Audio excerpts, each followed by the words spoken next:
எடுத்த உடனே Sabari case start பண்ணும்போதே பார்த்தீங்கன்னா பின்னாடி இருந்துட்டு பார்வதி ஏதோ ஐடியா கொடுப்பாங்க. அப்போ டக்குன்னு டெக்கோரம் தெரிஞ்ச பாருவா இது அப்படின்னு சொல்லிட்டு திரும்பி பார்த்து சொல்லியிருப்பாரு. சொல்லிட்டு அதுக்கப்புறம் என்ன மெயின் பாயிண்ட்ஸ் என்ன சொல்லியிருப்பாரு அப்படின்னா, பல முறை சொல்லியும் பிக் பாஸ் சொன்னதுக்கப்புறமும் இவங்க இதை ஃபாலோ பண்ணிட்டு இருக்காங்க, இதை திருப்பி ரிப்பீட் பண்ணிட்டு இருக்காங்க, அதுதான் இங்கே பிரச்சனை. மற்றபடி எல்லாரும் அப்பப்போ செஞ்சுருக்காங்க. அதாவது பார்வதி என்னெல்லாம் அங்கே பாயிண்ட்ஸ் அமித்துக்கு சொல்லி கொடுத்தாங்களோ அது எல்லாத்தையும் ஃபஸ்ட்டே போட்டு சபரி உடச்சிட்டாரு. அதுக்கப்புறம் ரவா கஞ்சியோட கூட நாங்கள் சர்வே பண்ணியிருக்கோம். பட் இங்கே அது மேட்ரு இல்லை. இங்கே மெயின் மேட்ரு என்னென்னா சாப்பாடுங்கிறது கிடையாது, பிக் பாஸ் சொன்னதை மதிக்கலைங்கிறது தான் பிரச்சனை. அப்புறம் தண்டனை பெருசானா தான் தப்புகள் குறையும். எஃப்ஜே ஒரு நாள் நிற்க வச்சதுலேருந்து தூங்கணுங்கிற அந்த மாதிரி எந்த ஒரு இதுவுமே நடந்ததே கிடையாது, தப்பு நடந்ததே கிடையாது அப்படின்னு சொல்லி ஒரு பாயிண்ட் சொல்லியிருப்பாரு. அதுக்கப்புறம் என்ன சொல்லுவாருன்னா, இங்கே வந்து எல்லாருக்கும் அவங்க மேலே காழ்ப்புணர்ச்சின்னு சொல்கிறாங்க. அவங்க செய்யாத தப்புக்கு அவங்க மேலே இங்கே யாருக்கும் காழ்ப்புணர்ச்சி இல்லை, அவங்க செஞ்ச தப்பை தான் சொல்கிறாங்க, அதுக்கு பேர் காழ்ப்புணர்ச்சி இல்லை அப்படின்னு சொல்லியிருப்பாங்க. அதுக்கப்புறம் வந்துட்டு வேடிக்கை அப்படின்னு இது ரொம்ப வேடிக்கையான கேஸாக இருக்குது அப்படின்னு சொல்லிட்டு அமித் ஒரு வார்த்தை சொல்லியிருப்பாரு. டக்குன்னு வியானா சொல்லுவாங்க, ஒரு கேஸ் முக்கியங்கிறதுனால தான் அது கோர்ட்டுக்கே வந்திருக்கு, ஸோ அந்த வேடிக்கைங்கிற வார்த்தையை யூஸ் பண்ணாதீங்கன்னு வியானா அன்னைக்கு சும்மா வச்சு வெளுன்னு வெளுத்துருக்காங்க. நிஜமாக வியானாவை லாயராக போட்டிருக்கலாம். உடனே இங்கே எல்லோரும் சொல்லுவாங்க, அது எப்படி அவங்க ஜட்ஜு தானே, அவங்க எதுக்கு லாயர் மாதிரி வாதாடுறாங்கன்னு. இங்கே எல்லா என்ன கேஸ் நடந்தாலும் பார்வதி மட்டுமே தான் வாதாடிட்டு இருக்காங்க, வேற வழியே இல்லை. லாயர்ஸையும் வாயை திறக்க விட மாட்டேங்கிறாங்க, சவுண்டு ரைஸ் பண்ணி அவங்க தான் பேசுகிறாங்க. அப்போது ஜட்ஜாக இருந்துட்டு பார்த்துட்டு சும்மா இருக்க முடியாது. என்னை பொறுத்தவரை வியானா கேட்ட கேள்வி எல்லாமே சூப்பர் கேள்வி.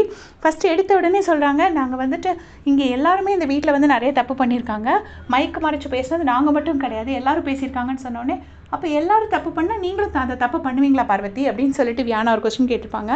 அதுக்கப்புறம் வந்து சொல்லுவாங்க, ஒரு முக்கியமான விஷயம் அது எல்லாருக்கும் தெரியக்கூடாதுங்கிறதுனால தான் நாங்கள் வந்து மைக்கு மறைச்சு பேசணும் அப்படின்னு சொல்லிட்டு பார்வதி சொல்லுவாங்க. உடனே வந்துட்டு வியானா கேட்பாங்க, நம்ம இங்கே இந்த வீட்டுக்குள்ளே வரும்போதே ஒரு அக்ரிமெண்ட் போட்டு தான் வரோம், அதில் எதுவுமே தேர்ட் பார்ட்டிக்கு தெரியக்கூடாது அப்படிலாம் எதுவுமே கிடையாது, இந்த வீட்டில் நடக்கிறது எல்லாமே எல்லாத்துக்கும் டிரான்ஸ்பரண்ட்டாக இருக்கணும்னு சொல்லிட்டு தான் வரோம், அப்புறம் எதுக்கு நீங்கள் மறைச்சு பேசணும், அப்படி ஒரு விஷயம் என்ன இருக்குது அப்படின்னு சொல்லிட்டு வியானா கேட்குறாங்க. உடனே பார்வதி அடுக்கடுக்காக போய் அவுத்து விடுறாங்க, அது பர்சனல் இஷ்யூஸ் அது இதுன்னு. உடனே வந்துட்டு பர்சனலாக இருந்தால் கூட அதை நீங்கள் பேசலாமே அப்படின்னு சொல்லிட்டு கானா வினோத் அண்ணாவும் சொல்கிறாங்க. சொன்னோன்னே இல்லை அது ஹெல்த் இஷ்யூஸ், அது எல்லாத்தையுமே என்னால் எல்லாருக்கூடையும் வந்து ஷேர் பண்ண முடியாது, கொஞ்சம் பேர் கூட தான் ஷேர் பண்ண முடியும், நான் கமர்தீன்கிற நபர் கூட மட்டும்தான் பேசுகிறேன் அதிகமாக, அதனால தான் அவர் கூட ஷேர் பண்ணேன் அப்படின்னு சொல்லிட்டு சொல்கிறாங்க.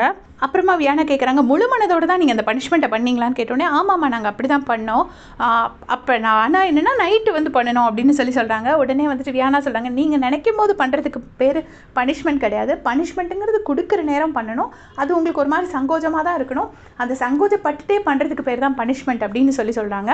அதுக்கப்புறமா வந்து ஆஸ் யூஷுவல் திவ்யா மேலே ஒரு சின்ன வன்மத்தை கக்குனாங்க. திவ்யாவும் சாண்ட்ராவும் இதே பனிஷ்மெண்ட் கொடுத்தப்போ ஒழுங்காக பண்ணவே இல்லை, அது பிக் பாஸ் கொடுத்த பனிஷ்மெண்ட், ஆனாலும் கூட அவங்க எதுவும் பண்ணலை, நாங்கள் தான் அதை கரெக்ட், நாங்கள் அப்படி இல்லை, நாங்கள் பண்ணணும் அப்படிங்கிற மாதிரி சொன்னாங்க. அப்போ உடனே வந்துட்டு அதுக்கு எப்படி சொல்கிறாங்கன்னா, நாங்கள் எல்லாருமே தூங்கினதுக்கப்புறம் பண்ணோம், யாரும் பார்க்கணுங்கிற அர்த்தத்துக்காகவே நாங்கள் பண்ணலை அப்படின்னு சொல்லிட்டு பார்வதி சொல்கிறாங்க.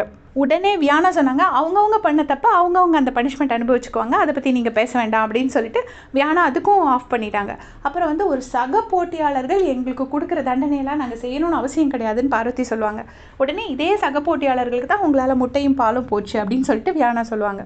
அதுக்கப்புறம் திருப்பி வந்துட்டு எஃப்ஜே சொல்லுவாங்க, இதே மாதிரி எஃப்ஜே வந்து சரியாக தூங்காமல் இருந்தார், அதுக்கு பனிஷ்மெண்ட் வாங்கினார், அப்புறம் ஒழுங்காக ஜெயிலுக்கு போகல அப்படின்னு சொல்லிட்டு பார்வதி சொல்லுவாங்க. அதுக்கு வந்துட்டு வியானா சொல்லுவாங்க, எஃப்ஜே தூங்கினதுனால யாருக்கும் முட்டையும் பாலும் போகல அப்படின்னு சொல்லுவாங்க.